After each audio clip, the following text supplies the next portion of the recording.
AI का नया कारनामा, मसनूई ज़हानत की पहली स्कूल टीचर मुतारिफ, पढ़ाना भी शुरू कर दिया। जी हाँ, ये कारनामा भारत में एआई की मदद से अंजाम दिया गया है। भारत के शहर केराला के स्कूल में पहले एआई टीचर को मुतारिफ भी करा दिया गया है। ये पहली generative AI teacher iris Bharat की पहली ह्यूमनाइड रोबोट टीचर है और इसे मशहूर टेक कंपनी के ताउन से तैयार किया गया है।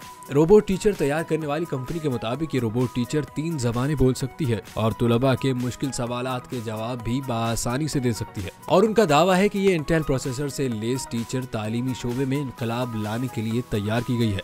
आयरिस नामी एआई टीचर की वीडियो सोशल मीडिया पर शेयर की गई है, जिसमें उसने बच्चों के सवालात के जवाब दिए।